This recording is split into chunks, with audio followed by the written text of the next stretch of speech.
রহস্যময় এক বন্দীকে একটি দূরবর্তী সামরিক স্পেশাল সেলে পাঠানো হয়। সেখানে অফিসারদের সাথে ঘটতে থাকে অদ্ভুত সব ঘটনা।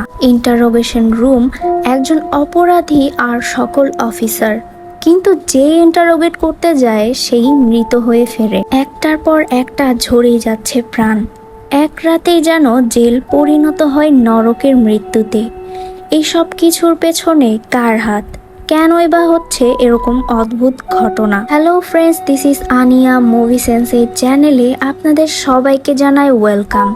আজ এক্সপ্লেন করব টুইস্টে ভরপুর মাসালাদার হরর থ্রিলার মিনি সিরিজ গুল। মুভির শুরুতে দেখানো হয় এক লোক যে তার নিজের আঙ্গুল কেটে দেয়ালে একটি সিম্বল আঁকায়। সময়টা যখন দেশে অরাজকতার চরম পর্যায়ে পৌঁছেছে, এর জন্য বেশ কিছু গুপ্ত জেলের স্থাপনা করা হয়। মিলিটারিদেরকে শাসন ক্ষমতা দেওয়া হয় যেন দেশ থেকে অরাজকতা দূর করতে পারে।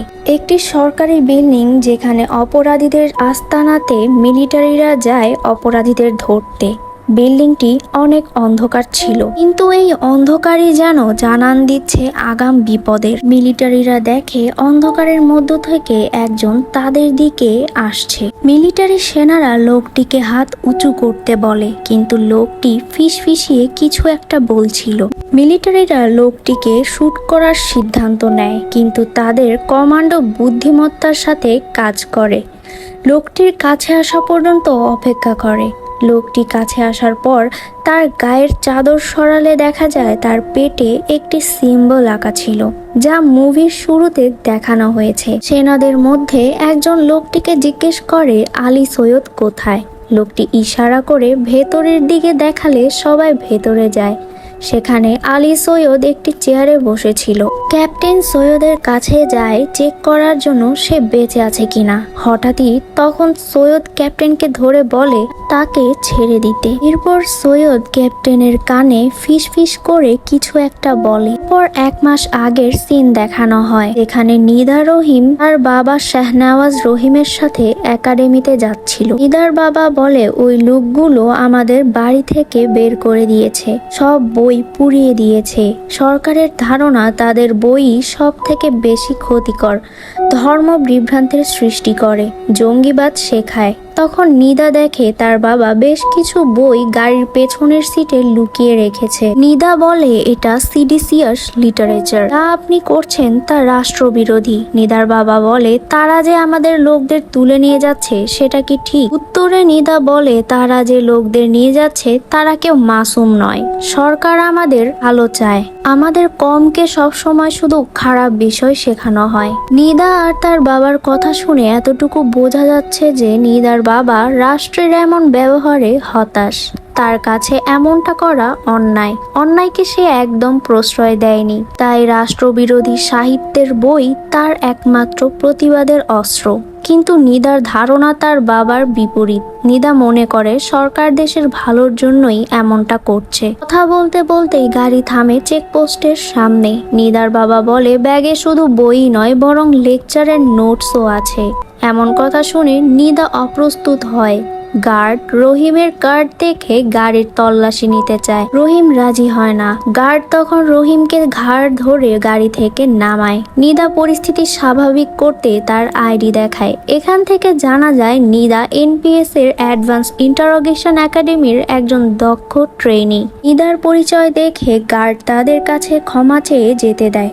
তখন নিদার মনে পড়ে তারই সিনিয়র কর্নেল সুনীল ডাকোনার একটি ভাষণ, সন্ত্রাস বিরোধীরা আমাদের মধ্যেই বসবাস করে, তারাই সন্ত্রাসী হয় যাদের ধর্মের নামে সন্ত্রাসবাদী শিখিয়ে পথভ্রষ্ট করা হচ্ছে।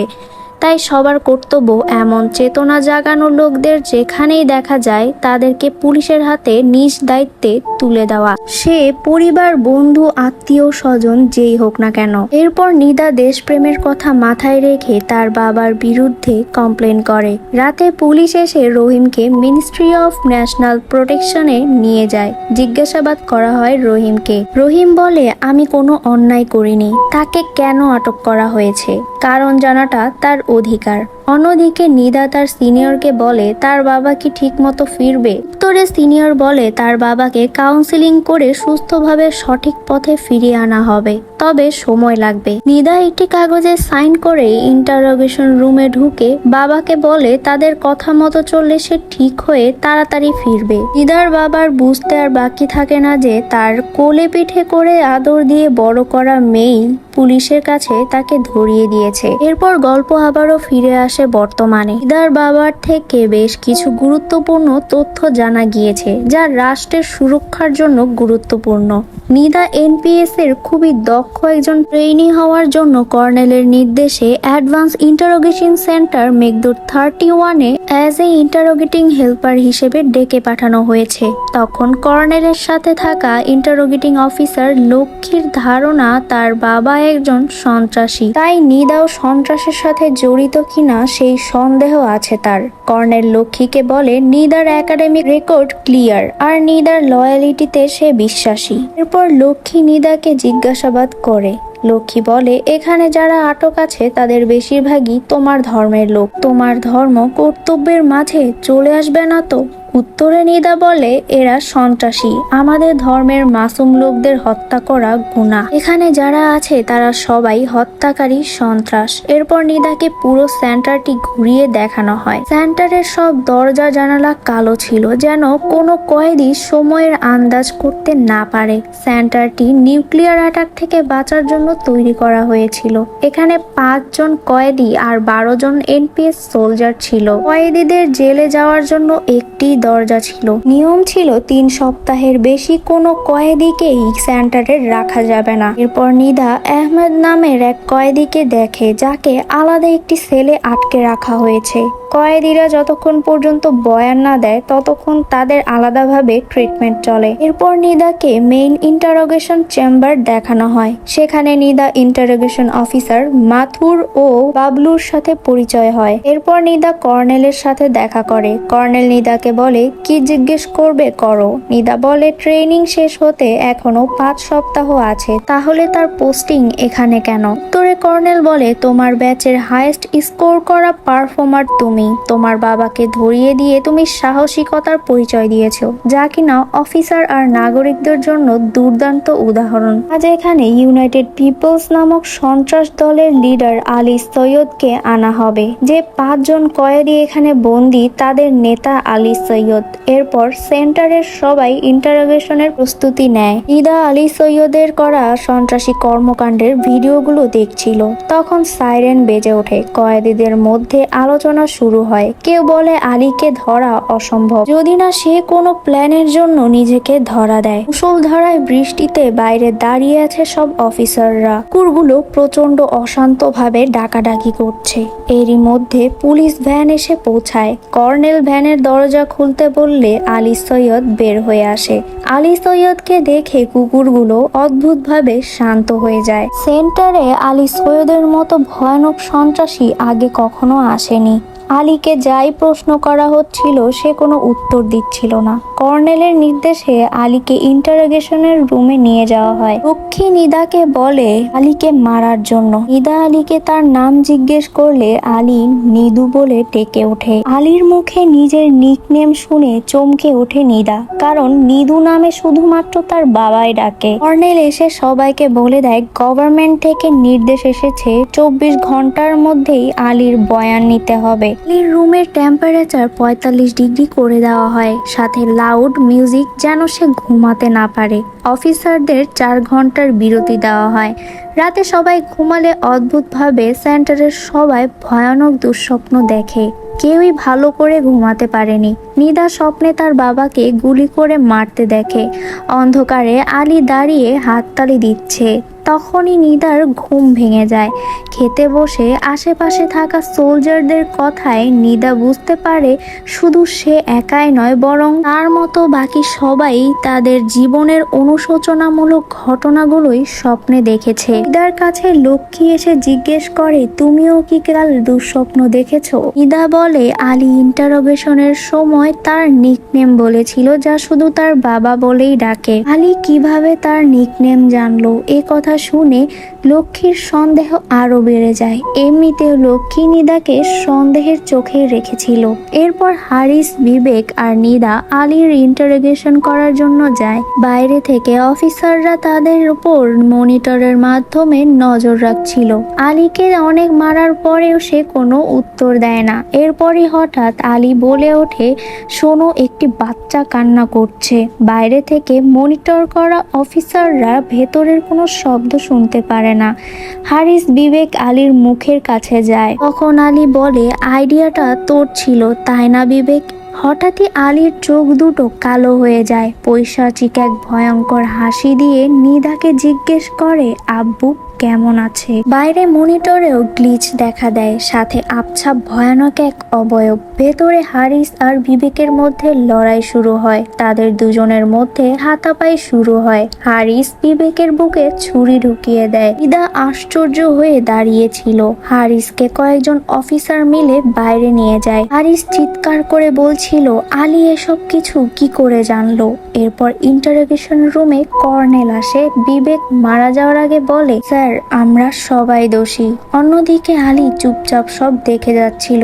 বিবেক আর নিদাকে বাইরে বের করে কর্নেল নিজেই জিজ্ঞাসাবাদ শুরু করে। নিদা বাইরে মনিটরে অবজার্ভ করে সব শুনছিল। কর্নেল বলে, আমার এক ইশারায় তোমার পরিবারকে এখানে নিয়ে এসে তাদেরকেও টর্চার করা হবে।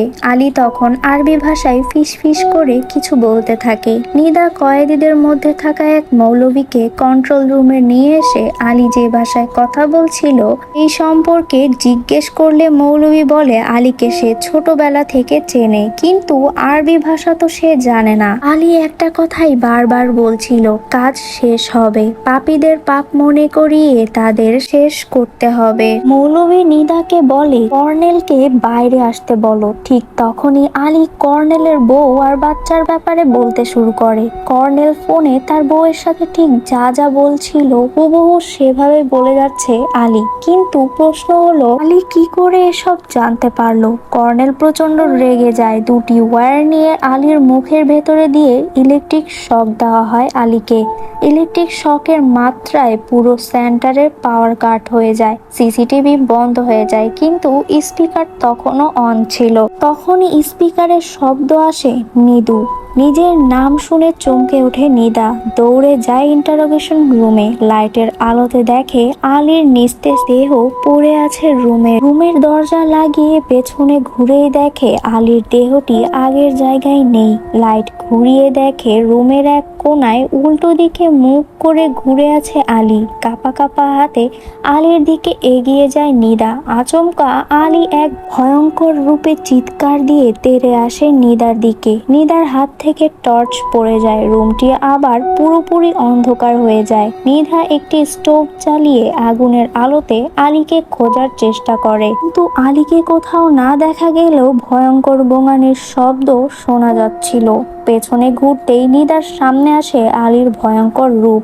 তখনই সেখানে কর্নেল, লক্ষ্মী আর বাকিরা চলে আসে। কর্নেল দেখে আলীর দেহ মাটিতে পড়ে আছে। কর্নেল বেশ অবাক হয়, এতটা শক দেওয়ার পরেও আলী কিভাবে ঠিক আছে, কারণ একটু আগেও সে আলীর পালস চেক করেছিল, কোনো পালস পাওয়া যাচ্ছিল না। লক্ষ্মী নিদার হাত থেকে স্টোভটি নিয়ে নেয়। তখন নিদা বলে, আলী কোনো মানুষ নয়। কর্নেল আর কোনো উপায় না দেখে ডেকে পাঠায় ফওলাদ সিংকে। ফওলাদ সিং এর নাম শুনে আলী একটি রহস্যময় হাসি দেয়। ফওলাদ সিং এর নাম শুনলে কয়েদিরা ভয়ে কেঁপে ওঠে। পরের দিন ফওলাদ সিং আসে। এরপর আলীর ফাইল ফওলাদ সিংকে দেখানো হয়। অন্যদিকে কর্নেল নিদার সাথে দেখা করে। নিদা জিজ্ঞেস করে, আলী বলেছিল তার আব্বুকে এই সেন্টারে আনা হয়েছিল। কর্নেল বলে, আনা হয়েছিল, পরে তাকে ছেড়ে দেওয়া হয়েছে। এরপর নিদা বলে, এই সব কিছুই যদি আলীর প্ল্যান হয়। তখন কর্নেল বলে, ফওলাদ সিংকে যারা জানে তারা কেউ তার সাথে সাক্ষাৎ করতে চাইবে না।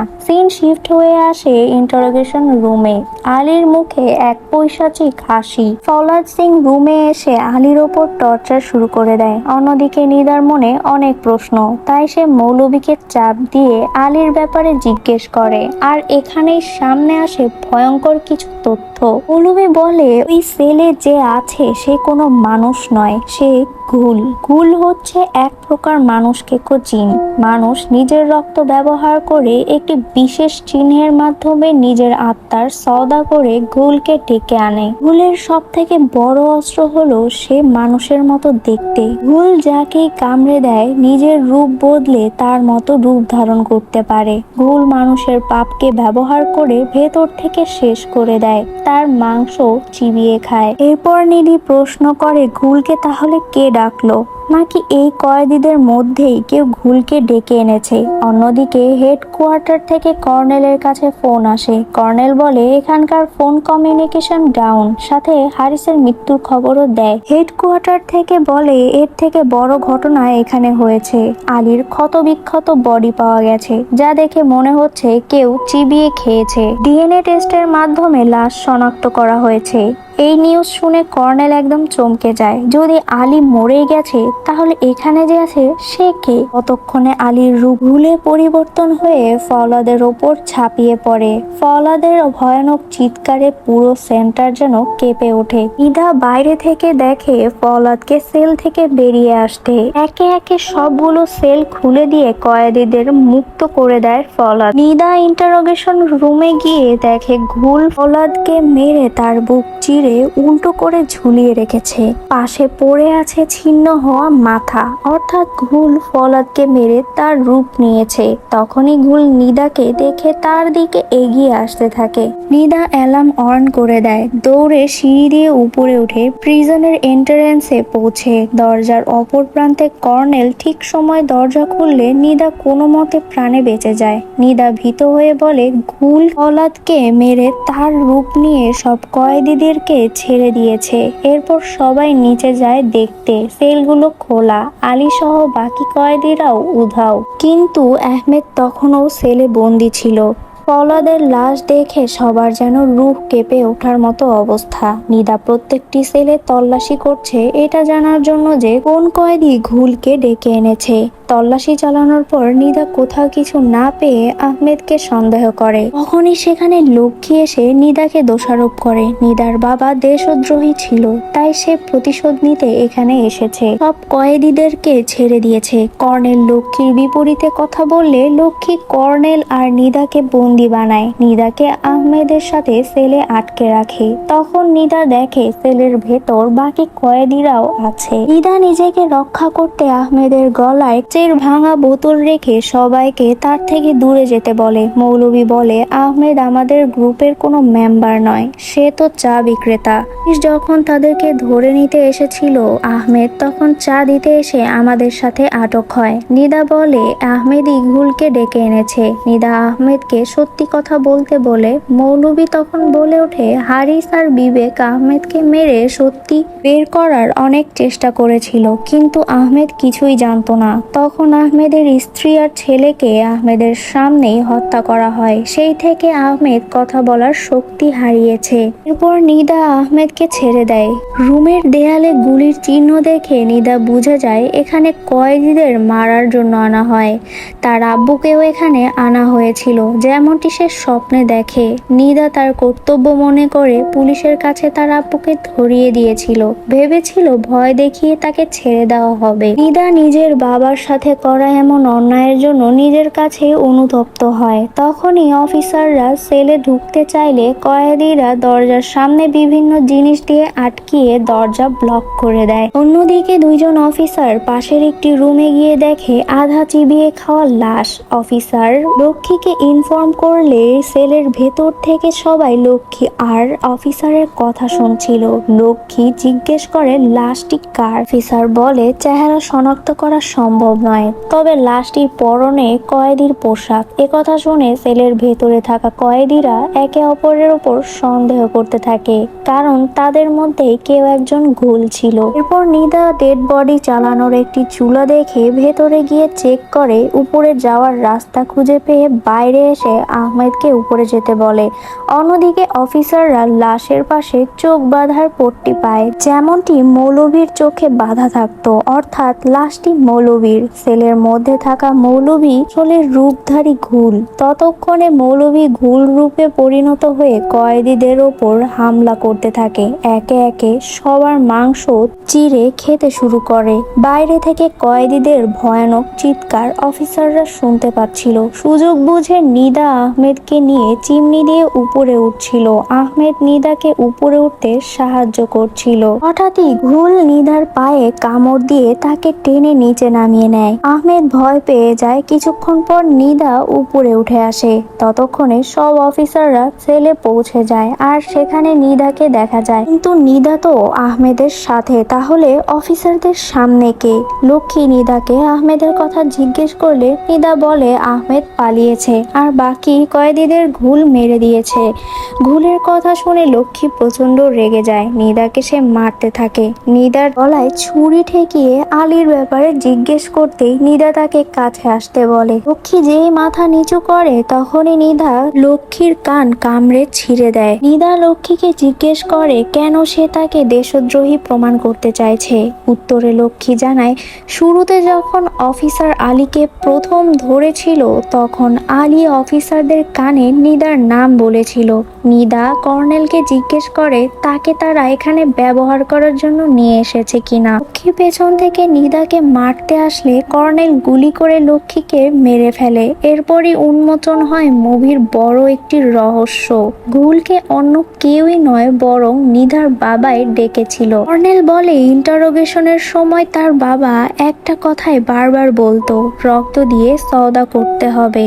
অর্থাৎ মুভির শুরুতে যে লোকটি আঙ্গুল কেটে চিহ্ন এঁকেছিল সেই ছিল নিদার বাবা। কর্নেল সে সময় এসব কিছু হাসির ছলে উড়িয়ে দিয়েছিল, কিন্তু আলী তার নাম বলার পর থেকে ব্যাপারটা তার কাছে অদ্ভুত লাগতে শুরু করে। এরপর নিদা আর কর্নেল উপরের দিকে যায়। গান রুম থেকে একটি শটগান নিয়ে কর্নেলের রুমের দিকে যায়। দরজা খুলতেই দেখা যায় আহমেদের সঙ্গে আরো কয়েকজন অফিসার তাদের দিকে গান তাক করে আছে। তাদের মধ্যে একজন অফিসার রূপে ঘুলও আছে। যখনই লক্ষ্মী সেলে থাকা নিধাকে আটক করেছিল তখন আহমেদের সাথে কর্নেলের রুমে থাকা নিধা ছিল ঘুল। সেখানে এক অফিসার চেক করার জন্য গেলে ঘুল তাকে আক্রমণ করে তার রূপ নিয়ে নেয়। এরপর নিধা আহমেদকে কর্নেলের রুমে রাখা টেপ রেকর্ডারের মধ্যে তার বাবার বয়ান বের করে চালাতে বলে। বয়ানে তার বাবা বলছিল ঘুল আসবে সবার পাপ শেষ করতে, যারা জেনে অন্যায় করছো, অন্যায়ের সাথে আছো। আর এই ঘটনার সাক্ষী থাকবে নিদু। সে শিখবে, জানবে। এরপর কর্নেলের কথা শোনা যায় যে বলছিল এই লোকটা সন্ত্রাসী নয়, তবুও তাকে ছাড়া ঠিক হবে না। নিদার বাবাকে মেরে ফেলার নির্দেশ দেওয়া হয়। সত্যিটা জানার পর নিদা তার ভুলের জন্য অনুতপ্ত হয়। এরপর নিদা বলে আমাদের মধ্যে এখানে একজন ঘুল আছে। আমি জানি আমি আমার করা অন্যায়ে অনুতপ্ত। আমার চোখ খুলে দেওয়ার জন্য আব্বু তোমায় ডেকেছে, তাই এখন আমি তোমার সাহায্য করতে চাই। কথাটা শেষ করেই নিধা গুলি করে রুমের লাইট ভেঙে ফেলে আর ঘুল আক্রমণ করতে শুরু করে। পুরো রুমটি যেন ভয়ঙ্কর চিৎকারে কেঁপে উঠছে বারবার। নিদা কাছে গুলি করে দেখে বাইরে আলো আসছে। আহমেদকে নিয়ে বাইরে বেরিয়ে আসতেই ঘুল কর্নেলের উপর ঝাঁপিয়ে পড়ে। তখনই একটি বিস্ফোরণ হয়। বৃষ্টির মধ্যে নিদা বাইরে আসলে দেখে সম্পূর্ণ সেন্টারকে এনপিএস এর সোলজাররা ঘিরে রেখেছে। নিদা চিৎকার করে বলে সবাই মারা গেছে। তখনই নিদার পেছন থেকে কর্নেল আসে। নিদা তার দিকে বন্দুক তাক করলে কর্নেল বোঝানোর চেষ্টা করে বিস্ফোরণের সময় সে ডেস্কের পেছনে ছিল আর বিস্ফোরণে ঘুল মারা গেছে। নিদা তার বাবার কথা মনে করতে থাকে। এরপর কর্নেলের মাথায় শুট করে সারেন্ডার করে দেয়। এরপর বেশ কয়েক মাস পরের সিন দেখানো হয়, যেখানে নিদার ওপর কর্নেল সুনীলকে মারার অপরাধের কেস চলছে। উচ্চতর অফিসাররা কেস লিখেছে নিদা ইল্লিগাল টিমকে অপারেট করে সবাইকে হত্যা করেছে, অর্থাৎ তারা প্রমাণ করতে চাইছে নিদার বাবা সন্ত্রাসী ছিল আর একজন সন্ত্রাসীর মেয়ে সন্ত্রাসী হয়। নিদাকে একটি গুপ্ত কারাগারে রাখা হয়েছে। এরপর দেখা যায় নিদা মুখ থেকে একটি ব্লেড বের করে নিজের হাত কেটে ঘুলকে ডেকে আনছে। এভাবেই শেষ হয় ঘুলের গল্প। গল্পটি ভালো লাগলে লাইক কমেন্ট করতে ভুলবেন না। নতুন নতুন মুভির এক্সপ্লেনেশন পেতে মুভি সেন্স এই চ্যানেলটি সাবস্ক্রাইব করে আমাদের পাশেই থাকুন। ধন্যবাদ।